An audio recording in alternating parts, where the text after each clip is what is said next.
이 더러운 걸레 좀 봐. 68살 먹은 게 청소도 제대로 못해? 서울 강남구 평창동 300평 대저택. 화려한 샹들리에 아래에서 한 여자가 걸레를 집어던졌습니다. 바닥에 주저앉은 68세 이정희 씨의 얼굴에 더러운 물이 튀었어요. 죄송합니다. 다시 닦겠습니다. 50대 중반의 그 여자 강미란이 비웃듯 말했죠. 쯧쯧 명웅어 딸이었다며? 지금 꼴 좀 봐. 남편한테 버림받고 재산도 다 날리고 이제 우리 집 파출분하는 시세잖아. 정희 씨는 고개를 숙인 채 말없이 걸레를 집어들었습니다.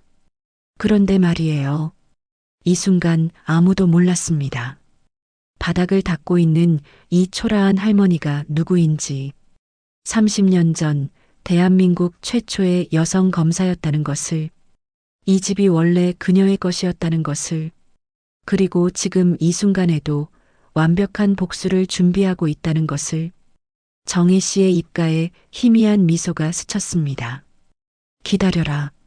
곧 내가 이 바닥을 닦게 될 테니까. 이야기는 30년 전으로 거슬러 올라갑니다. 1995년 봄 서울중앙지검. 당시 38세였던 이정희 검사는 대한민국을 뒤흔들고 있었어요. 이정희 검사, 재벌 비리 수사 착수. 여성 최초 특수부 검사, 권력에 굽히지 않는다. 신문 일면을 장식하는 기사들. 정희 씨는 명문가 출신이었습니다. 할아버지는 독립운동가, 아버지는 대한통운 창업주. 하지만 그녀는 특권을 거부했어요. 사법고시에 합격하고 누구보다 치열하게 일했죠. 그리고 결혼도 했습니다. 남편 김태수는 유명한 변호사였어요. 여보, 오늘도 늦었네? 밥은 먹고 다녔어? 따뜻한 남편, 예쁜 딸 하나. 정희 씨는 모든 걸 가진 것 같았습니다. 하지만 운명은 잔인했어요. 그해 여름, 정희 씨는 대형 비리 사건을 수사하고 있었습니다. 검사님, 이건 건드리면 안 됩니다. 위에서 압력이. 압력? 그게 나하고 무슨 상관이에요? 법대로 합시다. 정희 씨는 물러서지 않았어요. 그리고 기소했습니다.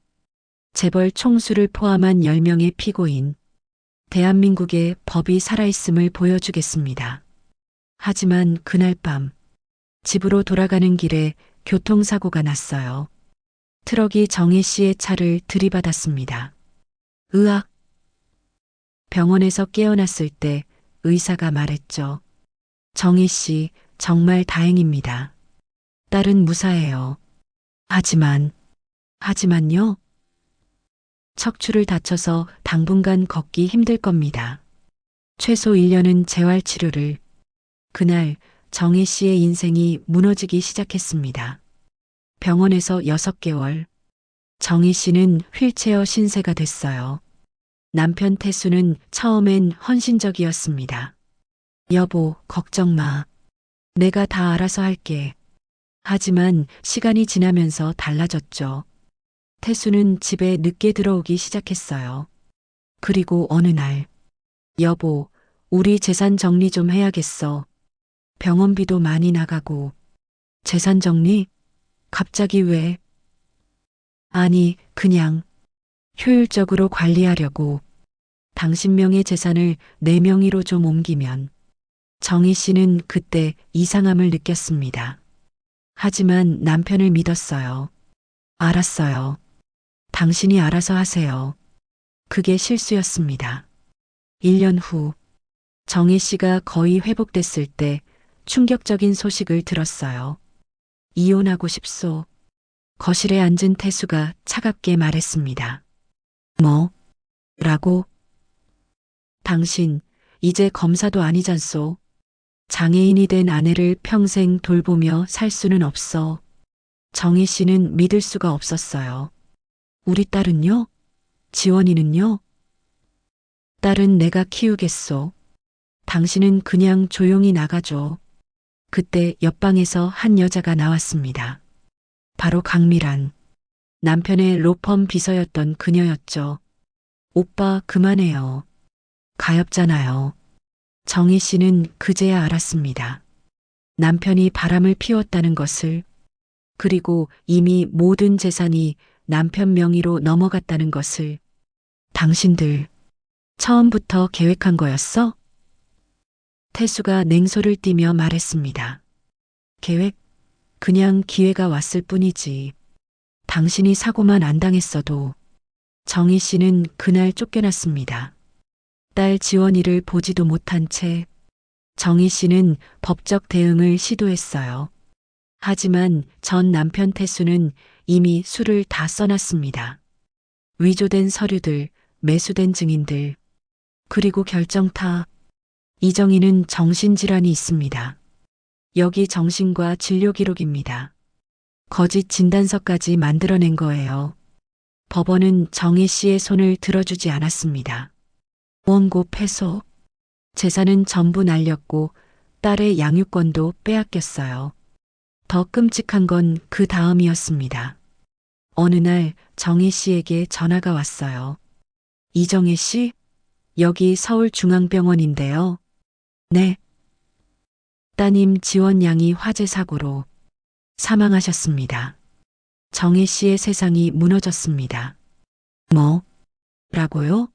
우리 지원이가?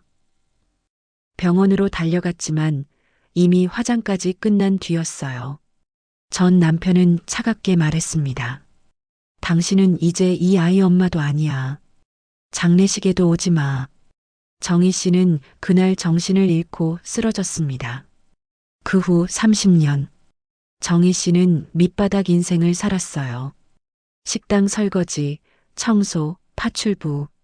하루하루 버티며 살았습니다. 하지만 그녀는 포기하지 않았어요. 복수? 반드시 복수하겠어. 매일 밤 법률책을 공부했습니다. 판례를 외우고 재산 추적 방법을 익혔어요. 그리고 5년 전, 정희 씨는 우연히 놀라운 사실을 알게 됐습니다. 전 남편 태수가 운영하던 로펌이 부도 직전이라는 것. 그리고 재혼한 아내 미란이 이제 큰 재벌가의 며느리가 됐다는 것. 기회야. 드디어 기회가 왔어. 정희 씨는 계획을 세웠습니다. 그리고 3년 전 미란의 집에 파출부로 들어갔어요. 현재로 돌아옵니다. 정희 씨는 매일 청소하고 빨래하고 설거지했어요. 하지만 동시에 관찰하고 있었습니다. 이 집안의 비밀들을. 미란의 딸, 그러니까 전 남편의 딸 수진. 그녀는 30대 중반의 오만한 여자였어요. 아줌마, 내 방 청소 제대로 안 했잖아. 이것 봐. 수진이 정희 씨에게 소리를 질렀습니다. 죄송합니다. 정희 씨는 고개를 숙였어요. 하지만 그녀의 눈은 차갑게 빛났죠. 어느 날 밤, 정희 씨는 몰래 미란의 서재에 들어갔습니다. 그리고 금고를 열었어요. 역시 여기 있었구나. 30년 전 자신에게서 빼앗은 재산 서류들, 위조된 서명들, 거짓 진단서, 모든 증거가 그대로 있었습니다. 이 어리석은 것들. 정희 씨는 조용히 미소 지으며 서류를 사진으로 찍었어요. 그런데 바로 그때, 거기 누구야? 불이 켜지며 수진이 나타났습니다. 아줌마, 거기서 뭐해? 정희 씨는 당황한 척했어요. 아, 죄송해요. 청소하다가. 청소? 밤 11시에 서재 청소를? 너 지금 뭘 훔치려고? 수진이 다가오려는 순간 정희 씨의 휴대폰이 울렸습니다. 잠깐만요. 전화를 받은 정희 씨의 표정이 굳어졌어요. 그리고 수진을 똑바로 쳐다봤습니다. 수진 씨, 이제 연극은 끝났어요. 뭐? 라고? 갑자기 정희 씨의 말투가 바뀌었습니다. 더 이상 비굴하지 않은 날카롭고 차가운 목소리였죠. 당신 어머니 미란 씨에게 전해요. 내일 오후 2시 서울중앙지방법원 301호 법정에 출석하라고. 무슨 소리야? 당신 미쳤어? 정혜 씨가 명함 한 장을 꺼냈습니다. 법무법인 정혜의 대표 변호사 이정희. 반갑습니다. 수진 씨. 수진의 얼굴이 하얗게 질렸어요. 이, 정혜? 설마 당신이? 맞아요. 30년 전 당신 아버지가 버린 전처. 그리고 이 집의 진짜 주인. 다음 날 오후 2시 서울중앙지방법원 301호 법정은 기자들로 가득 찼습니다. 이정혜 전 검사 30년 만에 복귀. 재산 탈취 소송 시작. 피고석에 앉은 미란과 수진의 얼굴은 창백했어요. 그때 법정 문이 열렸습니다. 정혜 씨가 들어왔어요. 하지만 어제의 초라한 파출부가 아니었습니다. 단정한 검은색 정장, 올백으로 넘긴 머리, 그리고 무엇보다 눈빛이 달랐죠. 피고인 강미란, 김수진. 30년 전 범죄 행위에 대해 민형사상 책임을 묻겠습니다. 미란이 벌떡 일어났습니다. 뭐가 범죄야? 우리는 합법적으로. 합법? 재산 서류 위조, 정신과 진단서 위조, 그리고 정혜 씨가 서류 뭉치를 꺼냈어요. 보험금 사기. 30년 전 화재 사고, 기억나세요? 법정이 술렁였습니다. 당신들은 내 딸 지원이가 죽었다고 했어요. 하지만 정혜 씨의 목소리가 떨렸습니다. 내 딸은 살아있습니다. 30년 동안 당신들이 거짓말을 한 거예요. 헛소리 마. 화재 사고로 죽었어. 시신도 확인했다고. 미란이 소리쳤습니다. 그 순간 법정 문이 다시 열렸어요. 한 여성이 걸어 들어왔습니다. 30대 중반 세련된 정장을 입은 그녀. 안녕하세요.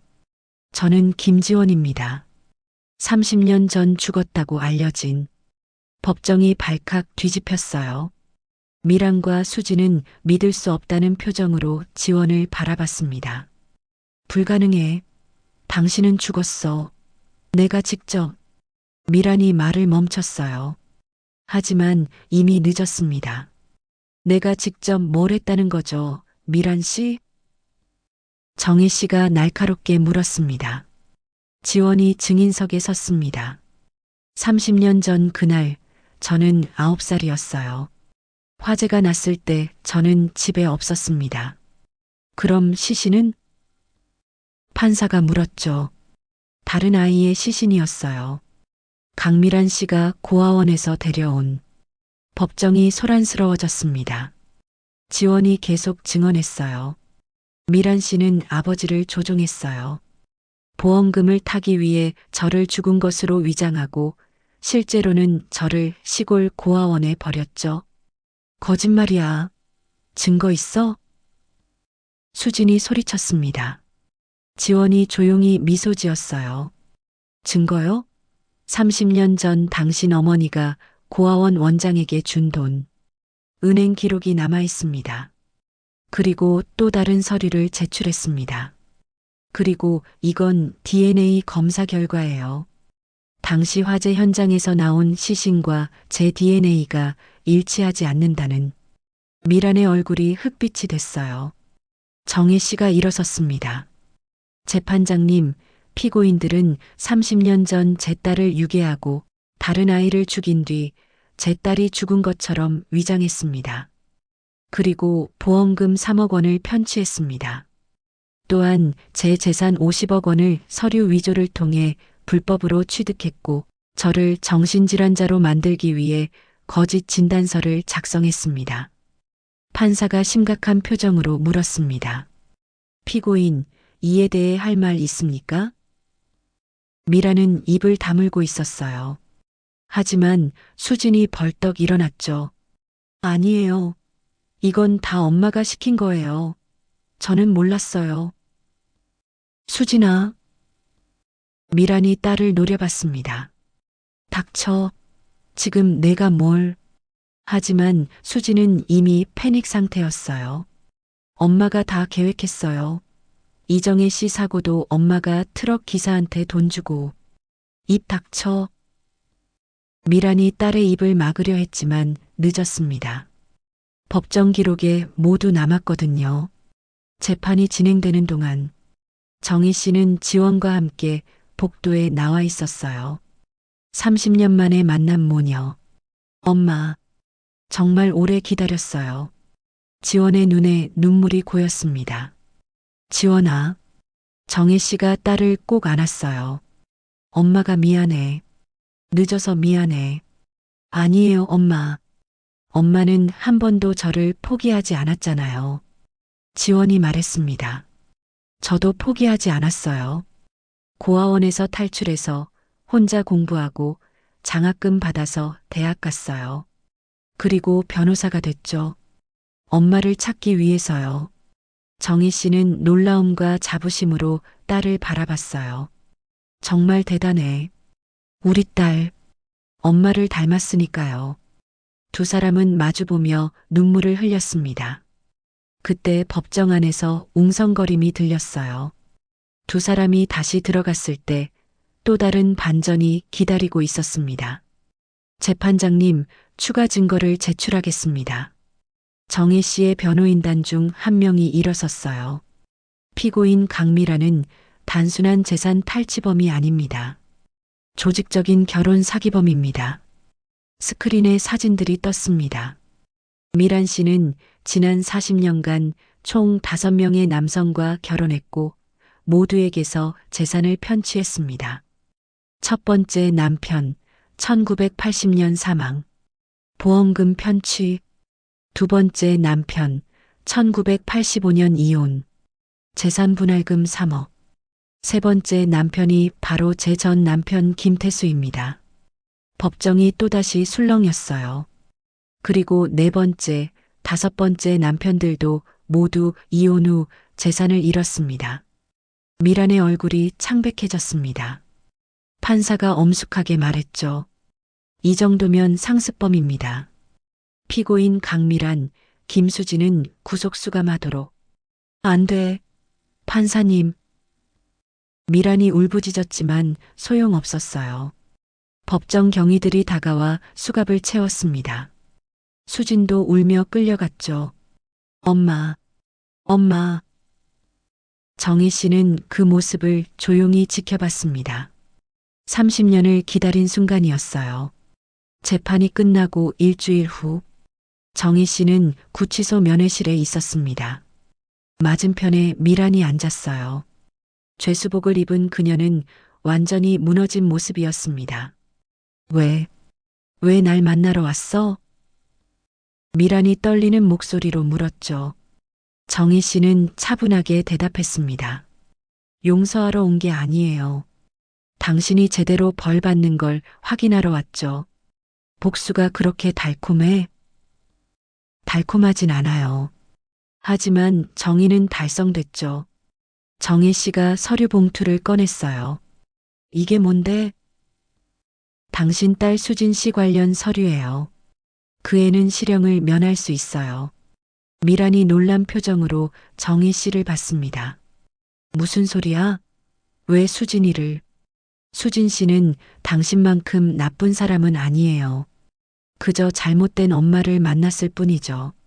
정희 씨가 일어섰습니다. 저는 제 딸을 30년 동안 빼앗겼어요. 당신 딸까지 파괴하고 싶진 않아요. 대신 수진 씨는 제가 운영하는 재활센터에서 봉사활동을 하게 될 겁니다. 3년간 미란의 눈에 눈물이 고였어요. 이정희, 당신은 정말, 저는 검사였어요. 법과 정의를 지키는 게 제 일이었죠. 지금도 마찬가지고요. 정희 씨는 더 이상 말하지 않고 면회실을 나왔습니다. 6개월 후 서울 종로구의 새로운 법률 상담소가 문을 열었습니다. 정의 법률센터. 간판 아래 두 사람이 서 있었어요. 이정희와 김지원, 모녀 변호사. 엄마, 준비됐어요? 응, 시작해보자. 이날부터 정희 씨는 무료 법률 상담을 시작했습니다. 특히 약자들, 사기를 당한 노인들, 억울한 일을 당한 여성들을 위해 정희 씨, 저 같은 사람도 도와주실 수 있나요? 60대 할머니 한 분이 찾아왔어요. 며느리에게 재산을 빼앗겼다는 사연이었죠. 물론이죠. 제가 도와드릴게요. 정희 씨는 따뜻하게 미소 지었습니다. 그날 저녁, 정희 씨와 지원은 작은 식당에서 저녁을 먹었어요. 엄마, 행복해요? 지원이 물었습니다. 응, 정말 행복해. 내가 옆에 있으니까. 저도요, 엄마. 30년 동안 꿈꿨던 순간이에요. 두 사람은 소주잔을 부딪혔습니다. 우리 앞날을 위하여. 그리고 정의를 위하여. 한편 평창동 대저택. 텅 비어버린 그 집은 정희 씨 명의로 돌아왔어요. 하지만 그녀는 그곳에 살지 않았습니다. 대신 그 집을 개조해서 쉼터로 만들었죠. 지원이의 집. 학대받는 아이들, 가정폭력 피해 여성들을 위한 보호시설. 개소식 날 정희 씨는 이렇게 말했습니다. 이 집은 한때 저에게 고통의 장소였어요. 하지만 이제 누군가에게 희망의 장소가 될 겁니다. 박수가 터져 나왔어요. 그날 밤 정희 씨는 옥상에 올라갔습니다. 서울의 야경을 바라보며 중얼거렸죠. 여보, 하늘에서 보고 있어요? 아니, 당신은 지옥에 있겠지. 배신자니까. 그녀는 쓸쓸히 웃었어요. 하지만 전 살아남았어요. 그리고 이겼어요. 정의는 늦더라도 반드시 온다는 걸 증명했죠. 바람이 불어와 정희 씨의 머리카락을 흩날렸습니다. 그녀는 깊게 숨을 들이마셨어요. 이제 진짜 내 인생을 살 거야. 내 딸과 함께. 1년 후, 정희 씨는 책을 한 권 출간했습니다. 늦었다고 생각할 때가 가장 빠를 때. 그녀의 30년 복수기를 담은 자서전이었어요. 책은 베스트셀러가 됐습니다. 특히 50대, 70대 여성 독자들에게 폭발적인 반응을 얻었죠. 저도 용기를 얻었어요. 68세의 인생을 되찾다니 감동이에요. 정희 씨 같은 분이 진짜 영웅입니다. 강연 요청이 쏟아졌어요. 정희 씨는 전국을 돌며 강연했습니다. 여러분, 늦은 나이란 없습니다. 저는 68세에 제 인생을 되찾았어요. 포기하지 마세요. 정의는 반드시 옵니다. 시간이 걸릴 뿐이죠. 그리고 기억하세요. 당신이 가진 지혜와 경험은 어떤 젊음보다 강력한 무기입니다. 청중들은 기립박수를 보냈습니다. 여러분, 이 이야기 어떠셨나요? 이정혜 씨는 30년을 기다렸습니다. 하지만 포기하지 않았어요. 여러분 중에도 억울한 일을 당하신 분들이 있을 거예요. 또는 복수하고 싶은 사람이 있을지도 모르죠. 하지만 기억하세요. 진짜 복수는 폭력이 아니에요. 법과 정의로 당당하게 맞서는 겁니다. 그리고 무엇보다 본인이 행복해지는 게 최고의 복수예요. 이정혜 씨처럼 말이죠. 그녀는 이제 딸과 함께 행복하게 살고 있습니다. 그리고 더 많은 사람들을 돕고 있죠. 여러분도 할 수 있어요. 나이는 숫자일 뿐이에요. 중요한 건 포기하지 않는 마음이죠. 이 영상이 마음에 드셨다면 구독과 좋아요 꼭 눌러주세요. 그리고 댓글로 여러분은 어디서 이 영상을 보고 계신지 알려주세요. 설거지하면서, 출퇴근하면서, 아니면 잠들기 전에? 여러분의 이야기도 궁금합니다. 다음 영상에서 또 만나요. 여러분, 오늘도 힘내세요. 늦었다고 생각하지 마세요. 지금이 가장 빠른 때니까요. 감사합니다.